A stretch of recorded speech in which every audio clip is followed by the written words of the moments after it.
Hi there, I'm Fan Economist, and I'm here to continue my series on rating the different world wonders in Civilization 6.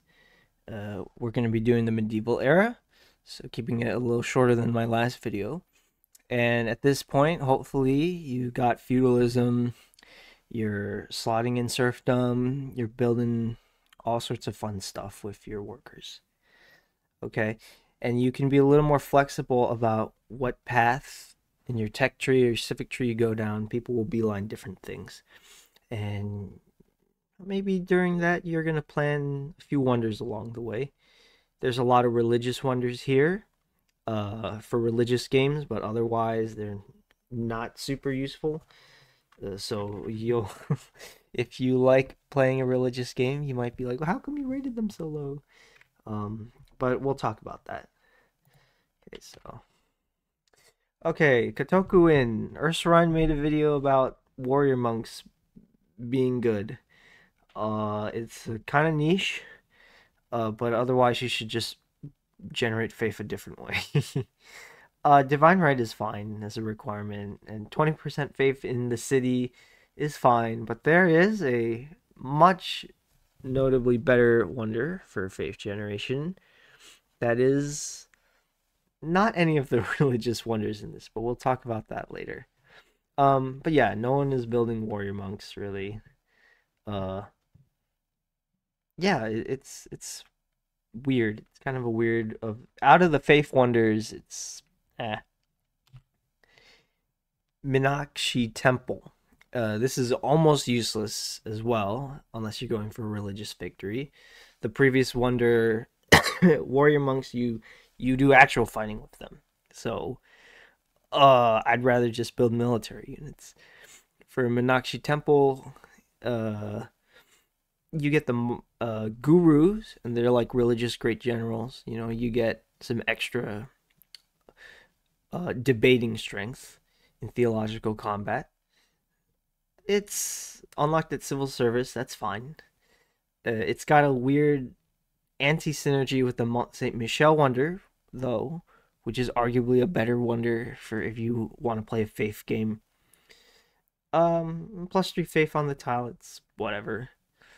Yeah, I mean this is okay, but no one really. I'm not building gurus. Gurus are well, maybe it's just the way I play, but they're not super useful. You don't need too many of them, and we'll talk about Mont Saint Michel when we get there. But that is maybe arguably a much better religious wonder in this era. Hagia Sophia, +4 faith is whatever. Also, still underwhelming benefit. So missionaries and apostles spreading religion one extra time. That's good. If you're playing a faith game, yeah, take it. Otherwise, well, there's not really much of a reason to build this one. You could use it with the Crusade belief if you want to go around spreading your religion. But for me, I'll just play like Theodora and as Byzantium. Uh, yeah, and then the requirement here, buttress. Yeah, that's okay. That's not a terrible tech to go for. But yeah, and the placement requirement's fine. Most of these placement requirements are fine, but uh, these are wonders. See, the thing with these wonders, uh, you'll see like where is it? Mont Saint Michel. It'll be useful for tourism potentially. These wonders over here, they're just for religious games. And religious games are arguably the most boring of the game styles. Maybe that's a little subjective. But, you know, if you win the game, you win the game with religious victory. But uh not the most fun to go for because it's a lot of microing the worst combat in the game. So, I don't know. Uh Huey Teocalli, or Way Teocalli, but everyone calls it Huey because everyone's a fan of Donald Duck's nephew, I guess. Okay, so an amenity from entertainment for each lake within one tile of Huey, but you can't just like plop Huey in the middle of a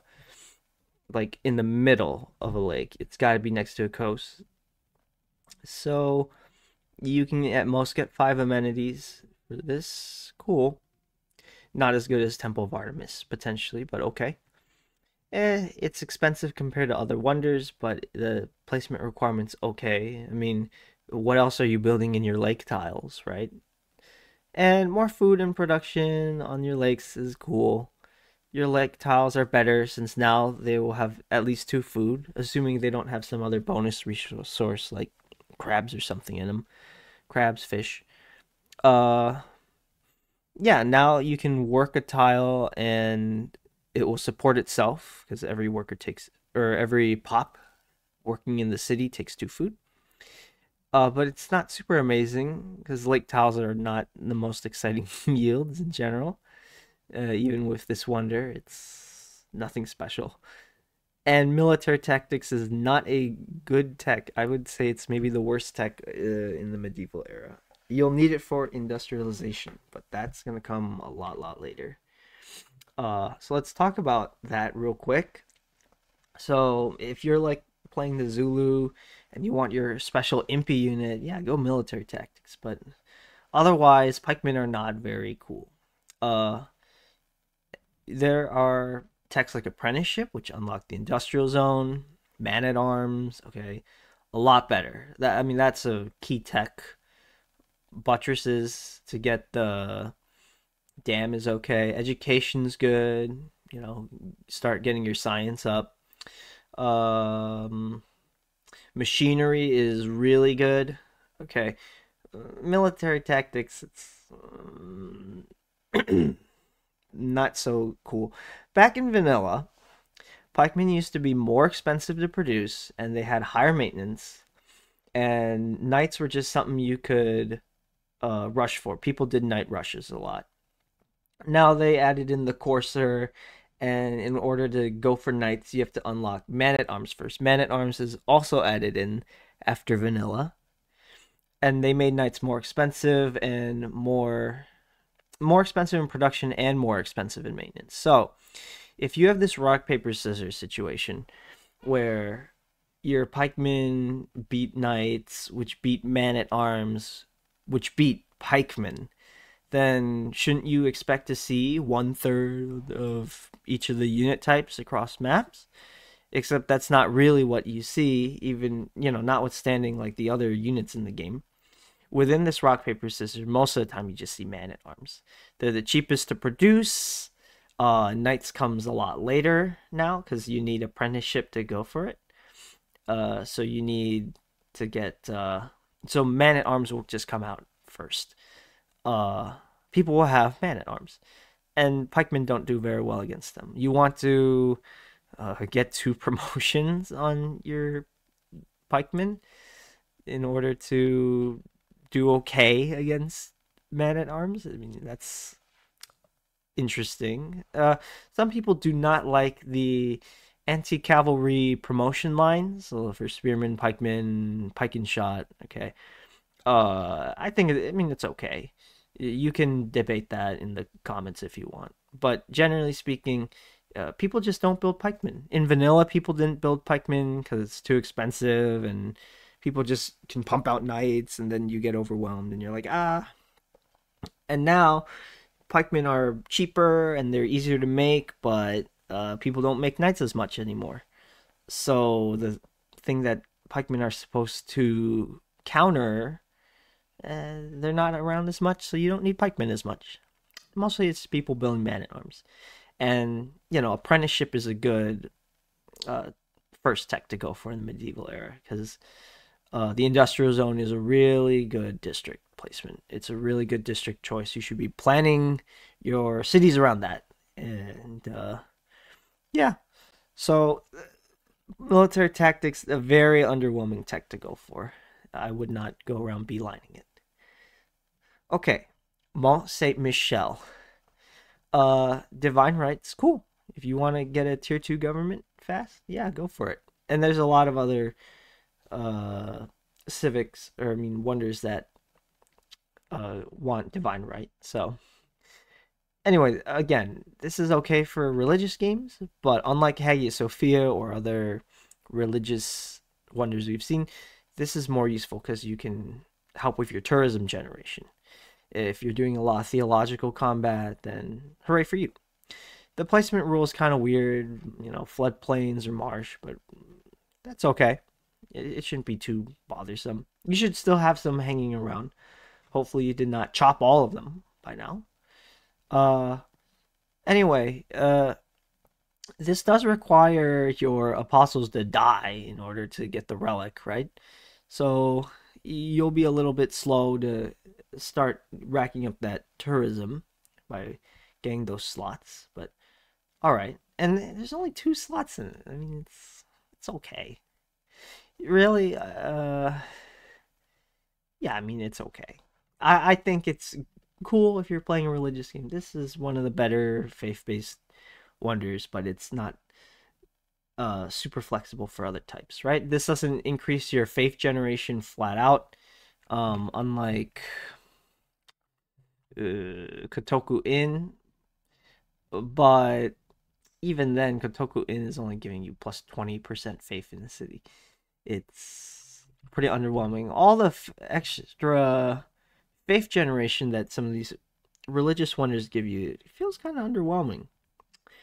But let's keep going. We'll get to the big one later. All right, University of Sankore. If you have the right Magnus promotions as your governor, and you have some internal trade routes, so like if you're playing Pachakudi or you're playing Tokugawa, and you like internal trade routes, yeah, you can get some good yields. But for most leaders, you're gonna think, can I get a better yield from using my trade route internationally, right? And then the placement requirement, you gotta have it a campus district next to desert or desert hills in order to be able to build this wonder. Okay, that's not generally where you want to put your campus. So do you want to go out of your way to set up building this? It doesn't seem that cool. But, some great science points. If you're going for a great person generation game, yeah, this will be useful for that. And for some domestic trading, that's good. I wouldn't rely necessarily on the AIs trading to the city, but you do you. I think this wonder's okay. I don't really go for it, but maybe I should. I haven't messed around too much with it. Okay, here's Angkor Wat. I think it's a good wonder. Uh, Now it's a better time to build wonders like this for growth. So like back uh when we were talking in the ancient era, there's hanging gardens, but you should be doing other stuff with your production. You should be settling, you should be claiming land.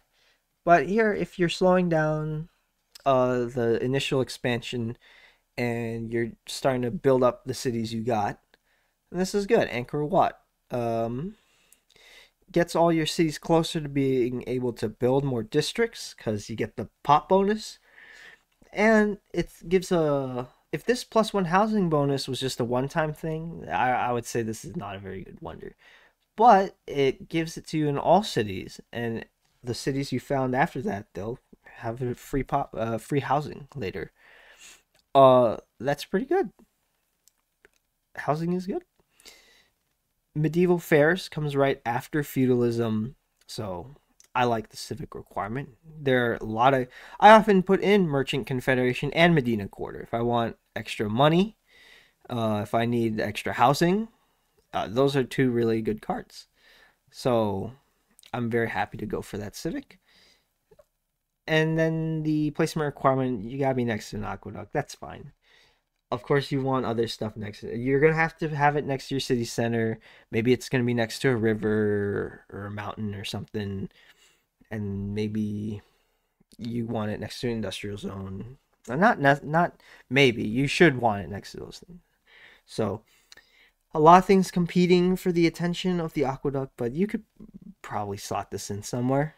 I'd say it's worth it. This is a good wonder. And I guess it has a +2 faith, which, okay. You're not building it for that, but you're building it for the growth potential for the future and for now. Okay. Alhambra, +1 military policy slot. I love military policies. Back in vanilla, military policy slots were no good. They were pretty bad, and then they buffed a lot of them, or they reworked a lot of them. The earliest tier 2 government you can get is monarchy, so you'll get plenty of military slots from that. So maybe if you're a monarch, maybe you don't need the extra military policy slots so badly. But later on, if you like, say, go democracy, and because democracy has New Deal and other really good civics, or if you go communism for 5-year plan, uh, then yeah, maybe you'd like an extra military policy slot because there's some good ones later on, like logistics is good. Uh, if everyone in your territory gets +1 movement, it means you move your workers around faster. You start scaling everything fast. You're just improving stuff faster, scaling everything faster. Construction into castles, that's fine. Yeah, that's a good reason to go into that tech. And again, right, another reason why military tactics is so underwhelming. There's so many other better techs you can get. Uh, Castles is a good one. Uh, yes, because castles unlocks defensive options, offensive options. You get the medieval walls, and you get the courser unit. So I think it's fine. The adjacency, I'm not a huge fan of, but it's forgivable. I'm getting a military policy slot, so good. And you get a little amenities, and I like amenities. You fellas know I like amenities. But really, you're getting this for the military policy slot. That's the real star of the show. Uh, yeah, Alhambra is good. Any of these, this is like the first wonder where you can unlock a policy slot, and any of those wonders you can get, that's good. If you don't get it, I guess conquer it from the AI or whatever. You don't have to be super particular about where it goes. So sometimes the AI plans their cities very bad. They're not so good at placing districts and playing that puzzle. But you won't be crying over the placement of Alhambra, probably. Because what goes next? What is begging to go next to encampment? Not too much. Okay. Chichen Itza. Petra's wacky cousin. You have to be pretty proactive about using this wonder. Okay. If you love chopping rainforests to make room for your cool things, too bad. You want lots of rainforest. The problem is if you have lots of rainforests and you don't improve them in order to build Chichen Itza, because you're like, I want to benefit a lot from this. Uh, yeah, that's gonna be rough. You need to have enough tiles in your city where you can build this at a reasonable rate, but it's I don't know. It's the same problem with Petra where Petra would be great in the city with lots of desert, but if you have lots of desert, it's hard to build anything because the yields on those are terrible. Chichen Itza also takes up a rainforest, and it doesn't yield anything by itself. Although I think the rainforest on it still counts, so it'll give that yield at least. So maybe it's okay. But the big thing to notice is that you cannot build lumber mills on rainforest, not until mercantilism, which isn't going to be until later on in the Renaissance era. And then you can start putting lumber mills on the rainforest in Chichen Itza, and you'll be like, oh, hey, now we're cooking. So this is going to scale a little later into the game. And that's still cool. But if I'm, so ambivalent on this, I'm making it sound like there's like pluses, minuses. But why would I rate this so highly then, right? Uh, you know, Rainforest modify plains. Okay, plains tiles normally only give you one food. Rainforest gives you +1 food, which means you can work that tile with a pop, and it will be self-sustaining. If you chop the rainforest, you'll have a stinky plains tile. Um, Not very good. We hate plains tiles if they're unimproved. So lots of times you'll chop a rainforest and then build a mine on it, or you chop it and build a farm on it. Maybe if it's next to a river, who knows? Um, but well, actually, can you have plains next to a river? Anyway, uh, chopping the rainforest will take up your worker actions, but you get some of it back if you chop the rainforest, and maybe you want it for a different project. So maybe there's that, and then rainforests. If you're going for getting a lot of national parks, you're gonna have all your tile appeal ruined by rainforests because you can get a lot of disgusting tiles. If you have a city where you want to build Chichen Itza, you're not gonna build the national parks there or anything. So is it worth chopping rainforest? Like rainforests, they're good. They can be bad. If you got a lot of them, try building Chichen Itza. You get production scaling and a mid-game culture boost now. And is that worth it from just like chopping the forest and getting some benefit later or right now? Like right now. I think it is worth it. I think it's worth building Chichen Itza in a really nice city with lots of rainforest if you can. You do have to do a lot of planning. You gotta make sure you have workers ready to go. You hopefully have a road to that city that you wanna get that going with. But yeah, if you build Chichen Itza, you have lots of tiles that your pops can work, hopefully.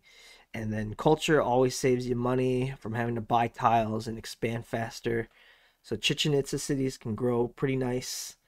And it's yeah, I mean it's still hard to plan districts around this wonder because if you got a lot of rainforest and then you're like, oh, I want to place this district here, but there's this rainforest in the way. Oh, too bad. Uh, yeah, figuring out how you want to build a Chichen Itza city, you need to do a lot of planning. So it's kind of hard, but I like it better than some of the other more difficult placement wonders just because the benefit's so good. I mean, taking production later and culture now, yeah, it's pretty good. It's a pretty powerful mid game boost to your culture if you can get it. So, and the AI, I tend to find it doesn't prioritize it too much. So you should have a good time going for this if you do. And it's unlocked at guilds. And there's some good policy cards in guilds too. So, uh, this number one pick I have should not surprise anyone. Kilwa Kisiwani. Before Civ 6, I'm like, what is this random wonder somewhere in Tanzania? Uh, and now it's like, oh, this is like one of the best wonders in the game. Maybe it needs a tier for itself. I know I said that about some other wonders, but this one particularly. So let's say you're friends with two faith city states. You're like suzerain over them. Congratulations, you have 15% faith to all your cities, except for the one you built it in. Then that one gets 30% faith. And you're like, gee, that's a lot better than Kotoku-in.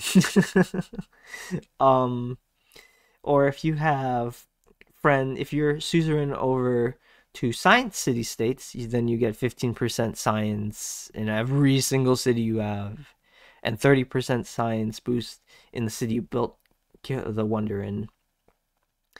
Uh, who balanced this one? You might be thinking to yourself, that can't be how this wonder works. That's too busted, and it is. It is way, way, way strong, and it's unlocked that machinery, which is a really good early medieval tech.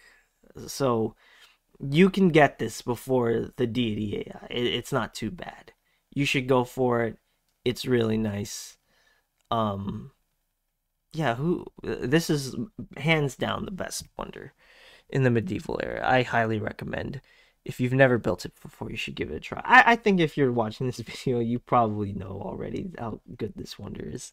So give it a try. And that's my opinion on the top wonders of the medieval era. You can disagree, write a mean comment, write me a nice comment. Actually, I shouldn't encourage you degenerates. Um, but yeah, I appreciate your feedback from the last video. It's been real nice, and I'm glad most of you agreed with me, I guess. Anyway, yeah, next up will be Renaissance. See you later. Bye bye.